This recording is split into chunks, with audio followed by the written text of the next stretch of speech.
ಇವತ್ತಿನ ಮೊದಲನೆಯ ಪ್ರಶ್ನೆ, ಸಾಂವಿಧಾನಿಕ ಸರ್ಕಾರ ಎಂದರೇನಪ್ಪ ಅಂದ್ರೆ ಇಲ್ಲಿ ಸಂವಿಧಾನದ ನಿಯಮಗಳಿಂದ ಸೀಮಿತವಾದ ಸರ್ಕಾರವನ್ನು ಸಾಂವಿಧಾನಿಕ ಸರ್ಕಾರ ಅಂತೇಳಿ ಕರಿತಕ್ಕಂಥದ್ದು. ನೋಡಿ, ಆಪ್ಷನ್ ಎ ಸರಿಯಾಗಿರ್ತಕ್ಕಂಥದ್ದು. ನೆಕ್ಸ್ಟ್ ಅದೇ ರೀತಿ ಎರಡನೆಯ ಪ್ರಶ್ನೆ, ಸಂವಿಧಾನ ರಚನಾ ಸಭೆಯಲ್ಲಿ ಕೇಂದ್ರ ಸಂವಿಧಾನ ಸಮಿತಿಯ ಅಧ್ಯಕ್ಷರು ಯಾರಾಗಿದ್ದರಪ್ಪ ಅಂದ್ರೆ ಇಲ್ಲಿ ಜವಾಹರ್ಲಾಲ್ ನೆಹರು ಅವರು ಆಗಿರ್ತಕ್ಕಂಥದ್ದು. ನೋಡಿ, ಆಪ್ಷನ್ ಸಿ ಸರಿಯಾಗಿರ್ತಕ್ಕಂಥದ್ದು. ನೆಕ್ಸ್ಟು 1946ರಲ್ಲಿ ರಚನೆಯಾದ ಮಧ್ಯಂತರ ಕ್ಯಾಬಿನೆಟಿನ ನೇತೃತ್ವ ವಹಿಸಿದವರು ಯಾರಪ್ಪ ಅಂದ್ರೆ ಇಲ್ಲಿ ಜವಾಹರ್ಲಾಲ್ ನೆಹರು ಅವರೇ ಇಲ್ಲಿ ನೇತೃತ್ವವನ್ನು ವಹಿಸ್ತಾರೆ. ನೋಡಿ, ಆಪ್ಷನ್ ಸಿ ಸರಿಯಾಗಿರ್ತಕ್ಕಂಥದ್ದು.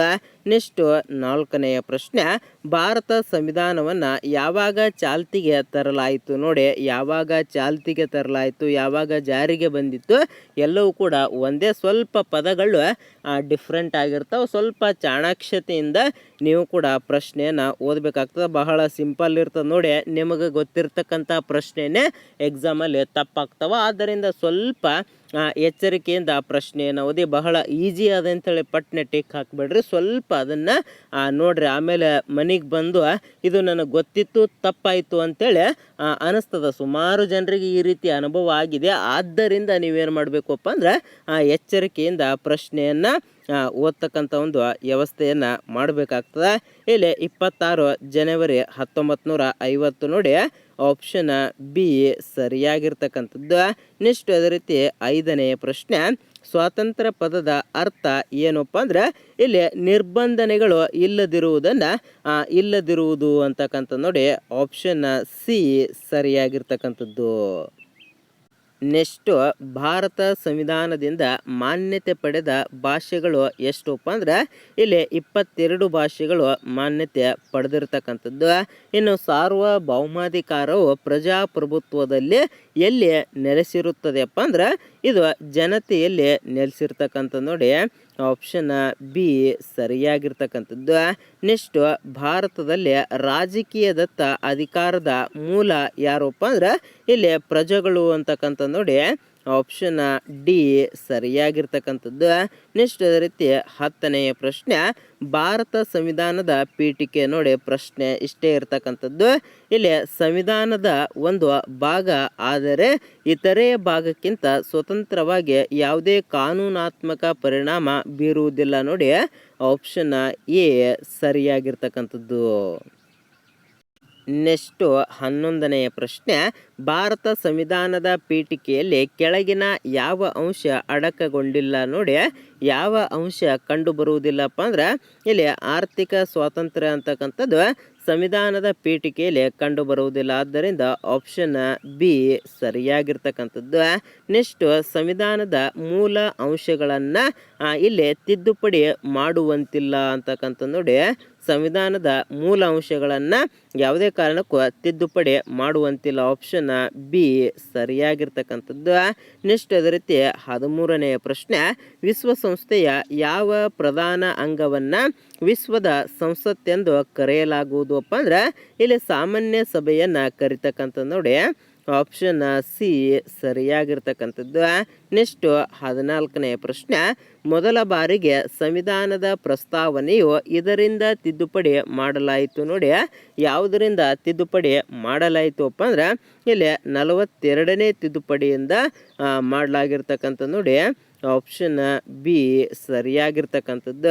ನೆಕ್ಸ್ಟು ಭಾರತೀಯ ಸಂವಿಧಾನದ ಪ್ರಸ್ತಾವನೆಯಲ್ಲಿ ಈ ಕೆಳಗಿನ ಯಾವ ಪರಿಕಲ್ಪನೆ ಕಂಡು ಬರುವುದಿಲ್ಲ? ನೋಡಿ, ಯಾವ ಪರಿಕಲ್ಪನೆ ಕಂಡು ಬರುವುದಿಲ್ಲಪ್ಪ ಅಂದ್ರೆ ಇಲ್ಲಿ ರಾಷ್ಟ್ರೀಯತೆ ಅಂತಕ್ಕಂಥದ್ದು ಸಂವಿಧಾನದ ಪ್ರಸ್ತಾವನೆಯಲ್ಲಿ ಕಂಡು ಬರುವುದಿಲ್ಲ. ನೋಡಿ, ಆಪ್ಷನ್ ಎ ಸರಿಯಾಗಿರ್ತಕ್ಕಂಥದ್ದು. 16ನೆಯ ಪ್ರಶ್ನೆ, ಭಾರತ ಜಾತ್ಯತೀತ ರಾಷ್ಟ್ರವೆಂದು ತಿಳಿಸುವ ಅಂಶ ಯಾವುದಪ್ಪ ಅಂದ್ರೆ ಇಲ್ಲಿ ಸಂವಿಧಾನದ ಪೀಠಿಕೆ ಅಂತಕ್ಕಂಥದ್ದು. ನೋಡಿ, ಆಪ್ಷನ್ ಬಿ ಸರಿಯಾಗಿರ್ತಕ್ಕಂಥದ್ದು.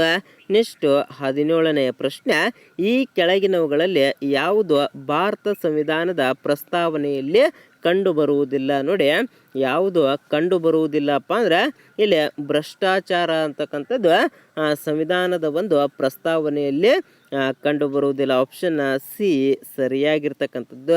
ನೆಕ್ಸ್ಟ್ 18ನೇ ಪ್ರಶ್ನೆ, ಸಂವಿಧಾನದ ಈ ಭಾಗವು ಸಂವಿಧಾನದ ರಚನಾಕಾರರ ಮನಸ್ಸು ಮತ್ತು ಚಿಂತನೆಗಳನ್ನು ಪ್ರತಿಬಿಂಬಿಸುತ್ತದೆ. ನೋಡಿ, ಯಾವ ಭಾಗ ಪ್ರತಿಬಿಂಬಿಸುತ್ತದೆಯಪ್ಪ ಅಂದ್ರೆ ಇಲ್ಲಿ ಸಂವಿಧಾನದ ಒಂದು ಪ್ರಸ್ತಾವನೆ ಅಂತಕ್ಕಂಥದ್ದು. ನೋಡಿ, ಆಪ್ಷನ್ ಸಿ ಸರಿಯಾಗಿರ್ತಕ್ಕಂಥದ್ದು.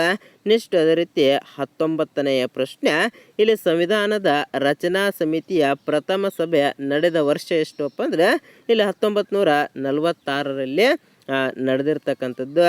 ಇನ್ನು 20ನೆಯ ಪ್ರಶ್ನೆ, ಸಂವಿಧಾನ ಸಭೆಯಲ್ಲಿ ವಸ್ತುನಿಷ್ಠ ನಿರ್ಣಯಗಳನ್ನು ಯಾರು ಮಂಡಿಸಿದರು? ನೋಡಿ, ಯಾರು ಮಂಡನೆ ಮಾಡ್ತಾರಪ್ಪ ಅಂದ್ರೆ ಇಲ್ಲಿ ಜವಾಹರ್ಲಾಲ್ ನೆಹರು ಅಂತಕ್ಕಂಥವ್ರು ಮಂಡನೆ ಮಾಡ್ತಾರೆ. ನೋಡಿ, ಆಪ್ಷನ್ ಬಿ ಸರಿಯಾಗಿರ್ತಕ್ಕಂಥದ್ದು.